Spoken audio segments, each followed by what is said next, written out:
Asrın felaketinin ardından depremden etkilenen tüm şehirlerimizde eş zamanlı başlattığımız hasar tespitleri nasıl yapılıyor?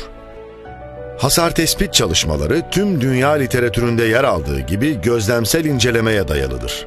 Bu incelemede binaların kolon, perde, kiriş gibi taşıyıcı olan ve bölme duvar, kaplama gibi taşıyıcı olmayan elemanlarında oluşan hasarlar belirlenmektedir.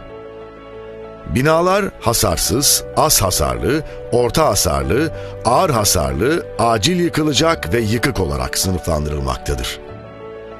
Hasarsız ve az hasarlı binalar tamamen kullanılabilirken, orta hasarlı binaların detaylı deprem performanslarının değerlendirilmesi gerekmektedir. Ağır hasarlı ve acil yıkılacak binaların kesinlikle kullanılmaması ve kontrollü bir şekilde yıkımının gerçekleştirilmesi zorunludur. Binanızın hasar durumunu e-Devlet ya da www.hasartespit.csb.gov.tr adresinden öğrenebilir, hasar tespit başvurularınızı bu adreslerden yapabilir veya afet bölgelerindeki mobil iletişim merkezlerine başvurabilirsiniz. Hasar tespit sonuçlarının mahalle muhtarlıklarında ilan edilmesinin ardından 1 aylık itiraz süresi bulunmaktadır.